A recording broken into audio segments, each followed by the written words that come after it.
We're up to Daf Lamed Testament Beis. We're a few lines before the Mishnah.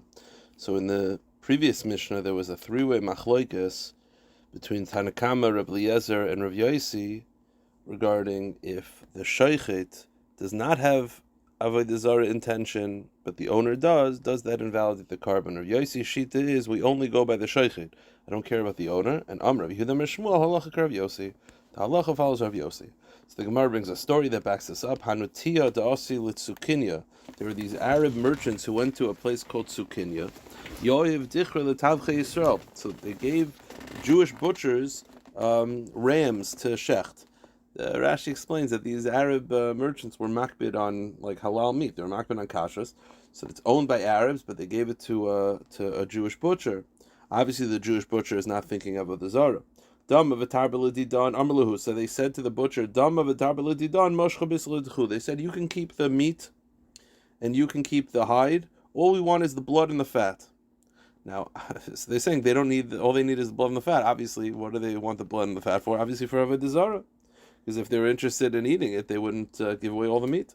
So Shalcha Rav Tuvi Bar Masna Kamid Rav Yosef Ki Hagavnamai. What's the halacha? You have the shochet who's not thinking about the zara, but the butcher, but the owner's are. So Shalach Lei Hachyam Rav Yehuda Mishmuel Halacha Rav Yosi. The halacha follows Rav Yosi that it is not an issue. Now, according to Rav Eliezer, if the owner is a guy and the owner thinks of the zara thoughts, it is a problem. So the Gemara says the following shaila, and this will take us to the Mishnah. Amr le Rav Acha the Rav Avi le Rav Ashi le Rav Eliezer. According to Rav Eliezer, that if the owner has machshavas, it could invalidate the carbon. What happens in the following situation? You have a Jewish butcher who owns a cow. A guy goes over and says, when you're butchering the cow, I want to buy the rump roast, and he gives him money. So the question is, there's two different ways to understand what happened over here. You could argue that he's buying it right now. That means that he's buying a chelek of the living cow, and he'll collect it after shechita, in which case it's now partially owned by a guy, and if he has invalidation thoughts, then it would invalidate it. Or perhaps no. Perhaps really the arrangement really means that the Jewish butcher, now it's not clarified, but maybe the Jewish butcher can really say, I'm taking the money now, but it's really, I'm selling you the meat after it's shechted. Now it's not clarified. The question is basically, can the Jewish butcher just allocate it and say, listen, I know that you gave me money now, but it's not yours now. It's really yours only after shechita. So you're not an owner at the time of shechita. So in other words, how do we look at this arrangement? Well, we look at it the following way. If this guy is a very powerful person, and you can't back out, meaning, can he shech the animal and say to the guy, I'd rather not give you the meat. I want to undo the sale. If he could do that, that means that the power is in the Jew's hands. If that's the case, then he could reestablish the terms of the sale, that it only is that the Jew gets it, that the Jew gives it to him after the shechita. But if the Jew came back out, he's a very powerful person. That means the Jew has no koyach, and he can't say to the guy, "Take your money and go." I want to undo the sale. The guy says, "No, that's the sale is final."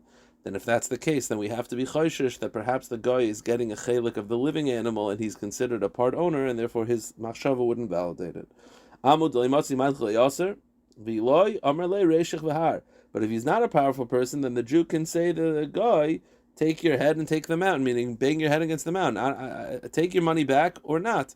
Because he could establish in those terms, and he also has the koyach to reestablish the terms, that it's only a sale after the shechita is finished. Okay, new Mishnah. If one shechts an animal for the sake of mountains or for the sake of hills, meaning because he looks at the mountains or the hills as avodah zarah, and he's shechting it as a carbon for these gods, l'shem yamim, l'shem naros, l'shem midbaros, shchitasei psula. In all these cases, it's puzzle. Now, notice the Gemara is going to point this out.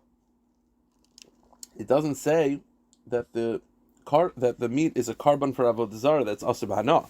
It just says puzzle. Puzzle implies dirabonon. If it was really a carbon, meaning he's saying, I'm taking this animal, I'm shechting it for the god, the mountain god. That mountain, which I believe is a god. So if it's actually a carbon for avodah zarah, then you would call it zivchei mesim. It's asur b'hana. It just says puzzle. The Gemara is going to point it out that this is only derabanan. Shnai ma'osim b'sakin v'sheichten. If two people hold a knife, So one person, Reuben, is holding one side of the knife, Shimon is holding the other side of the knife. And one of them shechs for a mountain for whatever, and the other one doesn't. So halacha is shchidas psula. It's puzzle. Even though it's both people are not thinking bad thoughts, merely one is, that's enough to invalidate it again as the Rabban. The Gemara speaks it up. Psula in zivchei meisim loy. The Mishnah said that this animal is puzzle. It does not say zivchei meisim, which implies that it's asa derais as a korban for avodah zara. It's asa b'hana. Or many, I have a contradiction. Hashoiche l'shum harim. Mamish the same words. If you shecht an animal for the sake of mountains, l'shum gvois, l'shum narais, l'shum midbarais, l'shum cham levana for the sake of the sun and the moon, l'shum keichab mazalas for the stars and constellations, l'chum michal saragadol for the angel Michal. This person serves, looks at Michal as avodah zara. L'shum shilshul katan, even for the sake of a tiny worm. Harei elu zivchei meisim. It's not only invalid, but the animal has the status of a korban of avodah zara, and it's asa b'hana. So it's a contradiction. Is l'shem harim avodah zara korban or not a korban for avodah zara? So the Gemara is going to answer like this. It depends what you're thinking. The halacha is that a mountain cannot become an avodah zara, as the pasuk says, "Haharim eleheim alaharim." The gods are on the mountains. Haharim eleheim. The mountains themselves cannot be avodah zara. No one's able to aser something that was unchanged from the beginning of time. And therefore, if you shecht an animal for the sake of a mountain, because the mountain is not avodah zara, this animal does not have the status of a korban of avodah zara. Now, it's also derabanan because Chazal did not like this, but it's not a korban. When is it considered a korban? If you say, I'm shechting not for the mountain, but for the god of the mountain, meaning, you don't look at the mountain as an avodah zara, but you're looking at it that it has a spiritual, an angel on top, angel that represents the mountain, and you're shechting it for the sake of an angel, that could become an avodah zara, and therefore the animal can become a korban for avodah zara. Amar Abaya loy kasha, had amar lahar, had amar legada dahar. If he said the guardian spirit of the mountain, you're not actually trying to serve the mountain itself, so then it actually has a status of avodah zara, which by definition would make the animal korban for avodah zara as well. Dekanami, I'll prove it to you. Diktani, because in that list of mountains, the second list, it also mentioned Michal Saragadol. Now Michal Saragadol is an angel. It's not a fixed object from the beginning of time. So you see that when it says mountains as well, it's not referring to the mountain, but rather the angel representing the mountain. Okay. New topic. Now this topic is going to take us to the end of the daf, and that is, normally there's a rule, Ein Adam Oiser Davar She'ein Shaloi, which means that you're not able to aser something that you don't own. If I go over to a friend's animal and I bow down to the animal is not asavana, because you don't have the right to aser your friend's animal. However, if you do a maisa, then the item does become aser. That's the general rule. Rav Huna says, Haisa behemas chaveroi. If your friend's animal is revutza lifnei avei, it's lying in front of an idol, it's lying there, and you shecht the animal for the sake of avodah zara, kivan sheshach b'simin echad, merely shechting one simin of it, even though the shechit is not complete asra, it's already asr b'hana. Meaning, Rav Huna is telling you a couple things. One is that you're able to asr your friend's item if you do a maisa. Okay. Number two, the maisa does not have to be a complete shechita. The maisa is merely one simin, one of the pipes, which is not a complete shechita. It's still already aser b'hana, because merely doing a small maisa is enough to make your friend's item aser if the intention is for avodah zara.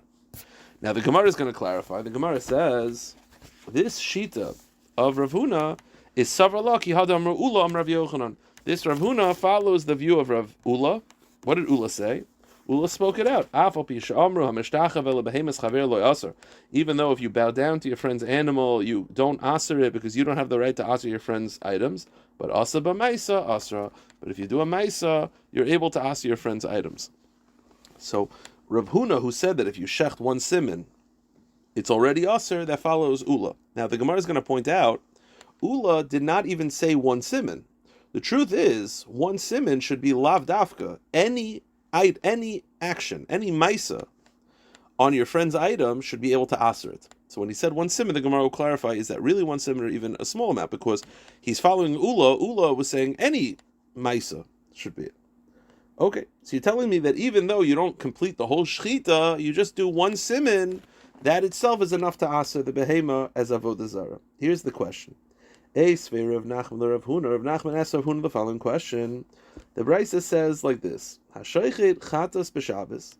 You could check the chatas on Shabbos. Now, why a chatas? We'll point this out in a little bit. But you could check the chatas on Shabbos, right? B'chutz. So you're shechting a carbon on Shabbos. So you're already doing one thing wrong because it's Shabbos. And it's b'chutz. You're shechting it outside of the Beis HaMikdash. That's the second thing wrong.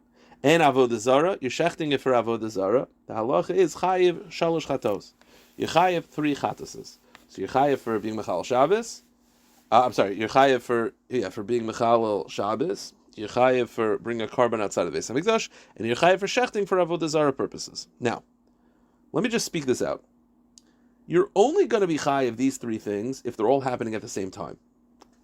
If you tell me that the item becomes aser for avodah zara before, let's say, the shechita is completed, like Rav Huna said. Rav Huna said that if I shech my friend's animal, I merely cut one siman, it's already aser b'hana, it's already avodah zara. So how am I going to be over 3 things? The second I cut one siman, it's already avodah zara. I'll be chayiv for that, for sure. And I'll be chayiv for Michal Shabbos, for sure. But I'm not going to be chayiv for bringing a carbon outside of the Beis HaMikdash. It's no longer a carbon. When are you chayiv for bringing a carbon outside of the Beis HaMikdash? When you complete a shechita outside of the Beis HaMikdash.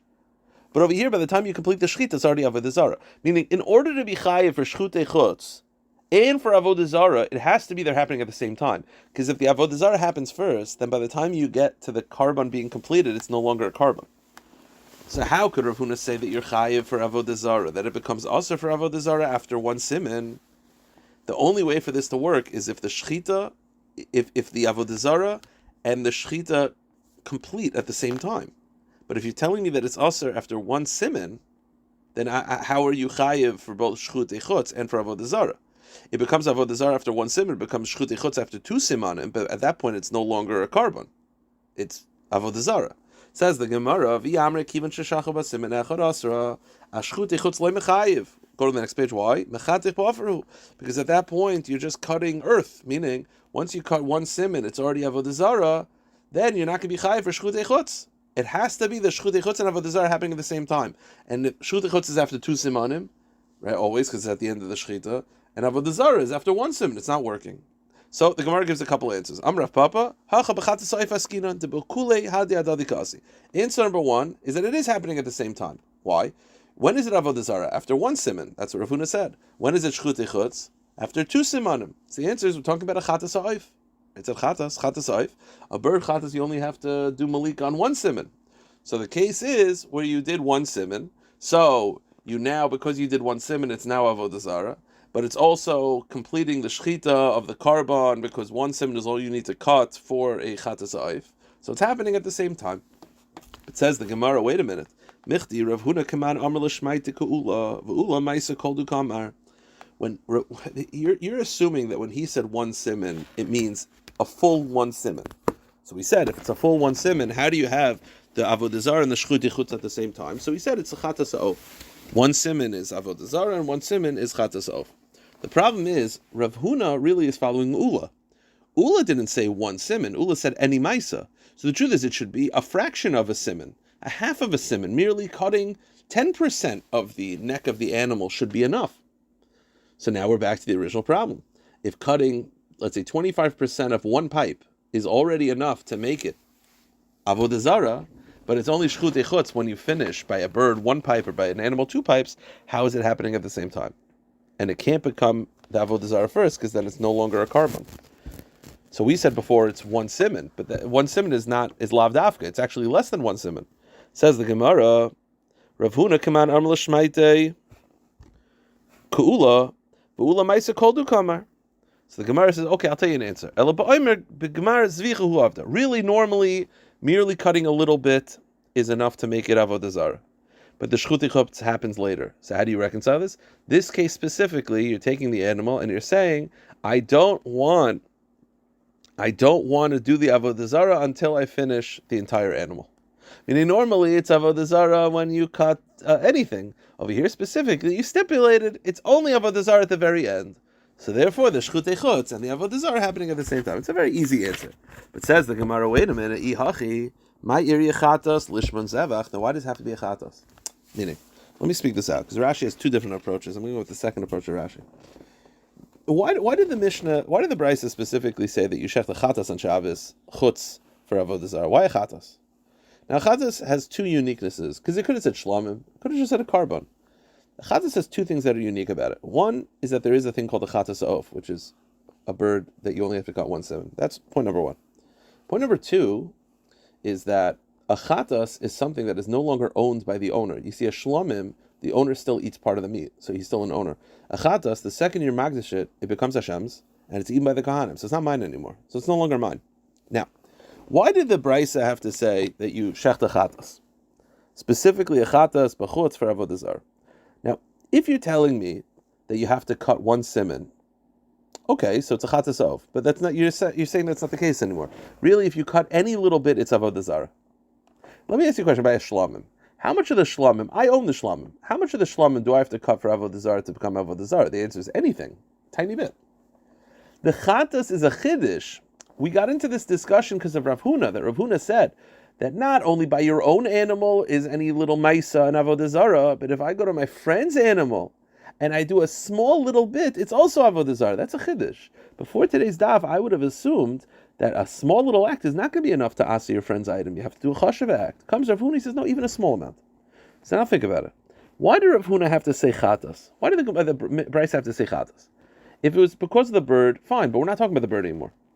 It's really talking about the animal. Now, a shlamim, you cut a little bit, it's already avodah zarah. Now, before today's daf, I would assume a chatas, you have to cut the whole thing.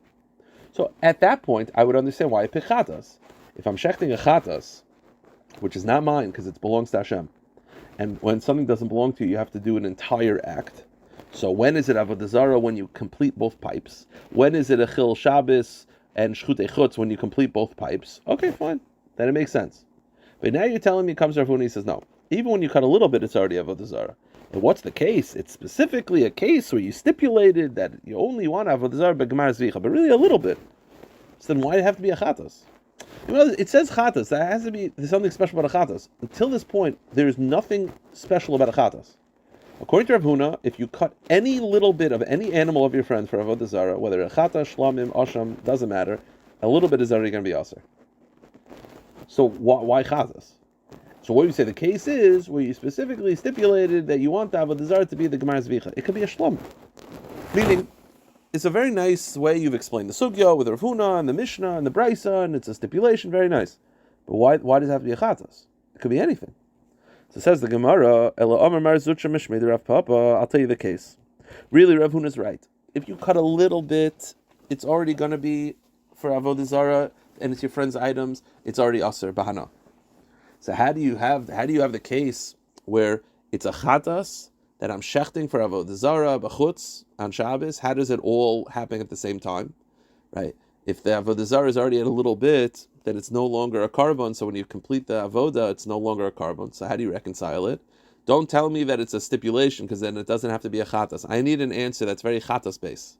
So says the Gemara, I'll tell you the case. The case is it's a chatas bird. So already that's the answer. It's a chatas bird specifically. Now chatas bird, you have to cut one pipe. But we said before, you don't have to do a whole avodah. You don't have to do a maisa of a whole pipe to make it asabah. No, I'll tell you the case. The case is the bird comes to you, and it already comes pre-lacerated because it got in a fight. 50% of the pipe is already cut. We said before that's still kosher. Now, what do I have to do to complete the carbon? I have to cut 1%, making it 51%. I'm cutting 1% for avodah zarah. That's all I need to do to aser my friend's carbon. It's now avodah zarah. At the same time, it's also a complete avodah of a carbon of the Beis HaMikdash, and I'm doing it on chutz and on Shabbos. That's the case. So the case is where I'm dafka cutting a little bit, and I'm completing one pipe, because it's dafka chatas oif, but it came in pre-lacerated 50%. I cut a little bit. All you need, said Rav Huna, if you ask your friend's item is a little bit of a maisa, you don't have to do a whole pipe, just 1%. I'm cutting 1%, but that 1% is completing the shechita. The Gemara says, and that's the case. Okay, now the Gemara just speaks this out. We got into this. Basically, if you follow that a little bit, the Gemara now will read very easily. Rav Papa just clarifies. If Rav Huna had not said one siman, I wouldn't have been bothered by a chatas. I would have thought that if he didn't say one siman, meaning in other words, what did I think before today's daf? So I told you before, I would have thought before today's daf, to ask your friend's item, you have to do a maisa, but a complete maisa, which is by a regular animal, 2 pipes. Now, why chatas? I'd say chatas because you don't own a chatas. So if he didn't say 1 pipe, I wouldn't have been bothered why he said chatas. I'd say, well, it's a chatas because you don't own a chatas. Right? It belongs to Hashem as opposed to shlamim, which belongs to you. Shlamim, you cut a little bit, it's already asabano because you own it. A chatas I don't own, therefore, in order to aser a chatas, I have to do an entire avodah, an entire maisa, which is 2 pipes. That's what I would have said. But lo have a chatas tiyufta. My maisa rabba. The problem was he said 1 pipe. That already started the problems. And by the way, also, if he would have said 1 pipe, but he didn't say it's your friend's animal, he'd say it's your own animal. I'd say, yeah, 1 pipe, it's not a full maisa, but it's your own animal. So you don't have to do a full maisa on your own animal. You already own it. It's when you put it all together that he's saying that you're able to ask your friend's item. Merely on a half of a small maisa, then we got into the issues. Pshitas, the Gemara says, Pshita, okay, you just clarified what we said before. Mao the Sema, the Gemara says, what Papa wanted to clarify is that what you do see from the sugya is that a chatas that I donate to HaKadosh Baruch Hu, it's not considered mine anymore. Meaning, right, your friend can own an item. That's definitely your friend's. You can own an item. It's definitely yours. What we're saying now is that when I own a chatas, the second I dedicate as a chatas, it's not mine anymore. You say, well, whose is it? It's Hashem's. That's what you walk away from. I would argue that maybe because it's my atonement, it's still mine. Kamash no, from halachic perspectives, it's your friend's. And what you need to do in order to aser it, meaning it belongs to Hashem. What do I need to do to aser it? I could still aser, but I have to do a maisa. How much of a maisa? So Rav Huna says a little bit. Before today's daf, I would have said the entire shechita. Just to finish up, Rav Nachman, Rav Amram, Rav Yitzchak Amri, they disagree with Rav Huna. And they disagree with everything we did till now. They believe you cannot ask your friend's item even through an act. You cannot ask your friend's item even through a significant act. So if you go to your friend's item and you shech the for avodah zarah, it's not going to answer it. Says the Gemara, wait a minute, may say have a kasha. We said that if you shech the chatos outside of the Beis Hamikdash on Shabbos for avodah zarah, it's you chayiv 3 chatos, and we clarified bechatas of ubechatzi kana pogum that we're talking about a case where it's a bird chatas and the bird already came half lacerated. Time the chatas of the kulabad the kasan, and that way when you're cutting a little bit, you're both doing the avodah zarah act and you're being mechal Shabbos and you're completing the shechita. Avol zevach lo, but if it was an animal, that would not be true. Why? Because we've been under the impression that when you cut a little bit of the neck of the animal, it's right. Let's say it's a chatas. You cut a little bit. You already asered it, even though it's not yours. Even though a chatas doesn't belong to you, it belongs to Hashem. We've been under the impression that you're able to aser something that doesn't belong to you. So you're already aser by a little bit of it. So it's already avodah zarah, but it's not a carbon yet until you complete both pipes. But here's the problem: but if now you're telling me I can't aser something that's not mine, so wait a minute. So which means, if I'm not able to aser something that's not mine, and a chatas is not mine, that means I'm not able to aser a chatas. Now what does that mean? It means, if I cut even a little bit, it's not going to become avodah zarah right away. It's not actually going to become avodah zarah at all, even if you cut the entire neck. You'll be chayiv a chatas for doing an act of avodah zarah, but it would not become a carbon of avodah zarah. The only reason why it becomes a carbon of avodah zarah, you have to understand there's 2 separate things. There's me being chayiv a chatas for doing avodah zarah, that you do avodah zarah whether it becomes a carbon or not. The issue was, we were under the impression that A, a chatas is not yours, and B, you could aser your friend's item, your friend in this case being the chatas that belongs to Hashem, you could aser it merely by cutting a little bit. So he said, how is it that you'll be chayiv for both a chatas and shchutei chutz? Because the second you cut a little bit, it becomes a carbon of avodah zarah because you've acquired it now and you've asered it.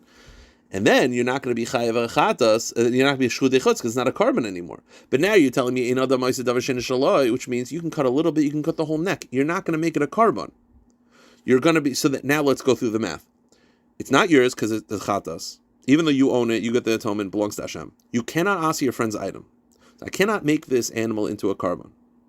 So what can I do? So if I shech both pipes, I'm Chal Shabbos, I'm also shchutei chutz, and I'm doing avodah zarah. Now it's not a carbon, but I'll be chayav for doing the act of avodah zarah. So why do you have to say that it's a bird chatas in this case? Why can't it just be a regular chatas? Says the Gemara, I'll tell you why. Because